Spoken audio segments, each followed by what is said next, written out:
and welcome back to another BobBlast. Hi, this is Bob Burridge, and I'm here to show you another blast about, it's all about how I get started. I'm asked that question a lot, and since I start every day, I better have a system. And so let me just show you what works for me. You know, I always start off with a concept. You know, I always say the 5 C's. What's the concept? Every painting I do has to have a concept. That way I know when it's done, when it reaches the concept. So I start with the concept. Well, I do a lot of journaling in my sketchbook. I sketch, he actually sketches in his sketchbook. And I do a lot of journaling and notes so I don't have to remember it. And lots of writing, specifically about a particular subject I happen to love, close to my heart. You'll paint it better when you paint something close to your heart, not what you think's going to sell. All right. So I paint a lot of stuff in my childhood, which was pretty exciting. So I'll find a theme, whether it's circus or going to the beach, and that's a theme.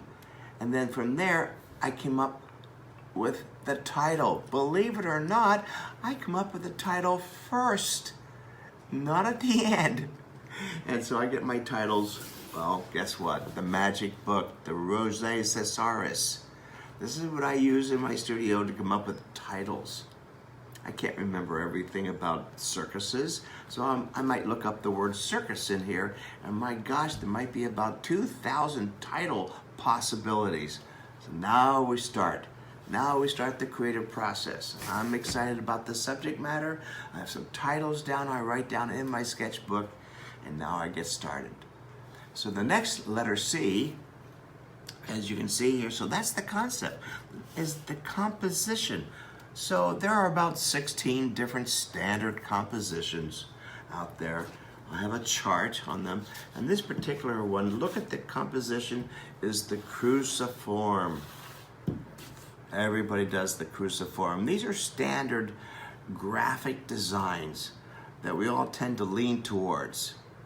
It's got to fall into one of these designs. This one happens to be the cruciform. All right, so I've established the composition. Now, the other thing we love so much is color. What's the color combination? I don't open up all my jars of paint and squeeze them and put them all over the table. I actually look at a color wheel, whether it's my color wheel or the standard color wheel, and I choose a color combination. That's why I say, what's the color combo? And I only get out those 4 colors. It happens to be 4 colors on my particular chart. I call it the goof-proof color wheel. It works. So for instance, here I am doing abstracts. But if you notice, look at the color combination. So dominant color is blue. Here's your dominant color. Is it exactly that blue? No, it's blue. And red's the focal point. Boy, look how small the focal point is. It doesn't have to be screaming in your face. And the other 2 colors, the spice colors, will be the violet and yellow. There's your violet and a little bit of yellow. Boom, done. Here's another one, purple. You spin it over to the purple, and I stick with those 4 colors. Don't keep wandering around. So the dominant color is purple, okay? And the focal point is green. Boy, you can't miss it. And the orange and blue are the 2 spice colors. There's your orange, there's a little bit of blue, spice colors. Bam, it's done.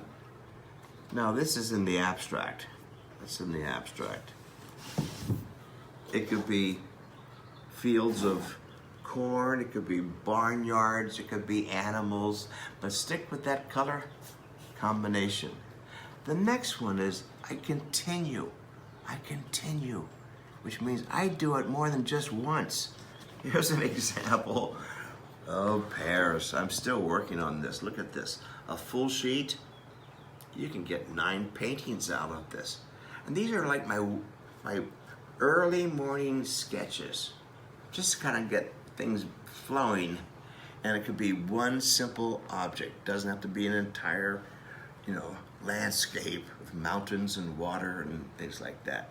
I like to do simple things over and over and over and over, thinking about the darks and the lights, and I'm playing around with different color combinations. This one happens to be orange as the focal point. Look at the different colors of blues background. This is where I get to practice and play. Tomorrow it might be coffee cups. The next day it might be my figures. The next day it might be abstracts. You see, I'm just honing all my skills. Now, let me show you one more letter C about commitment.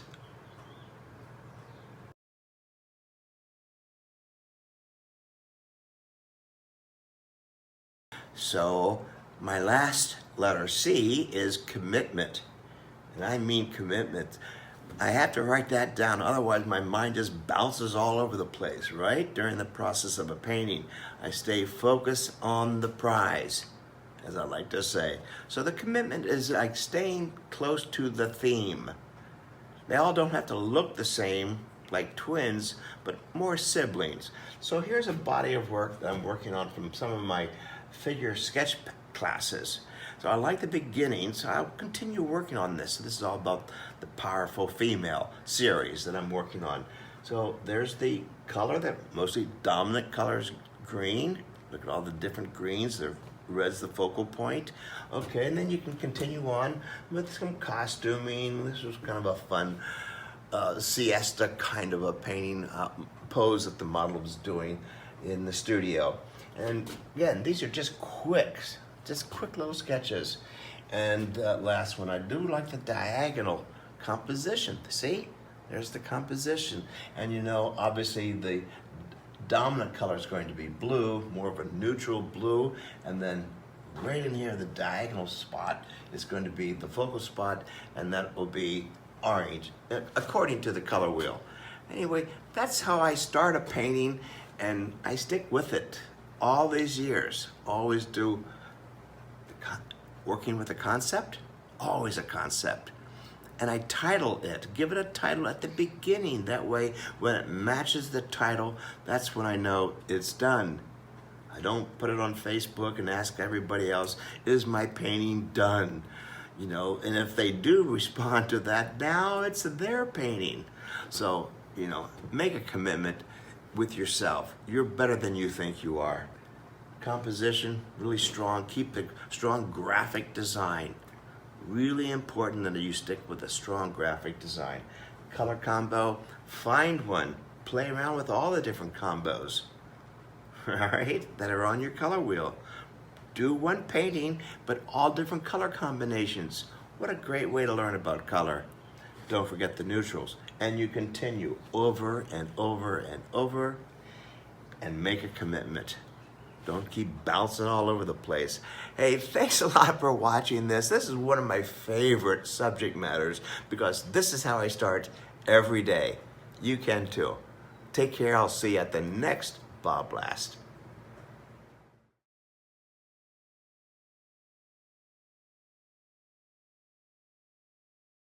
Hi, this is Bob Burridge inviting you back to another virtual juried show.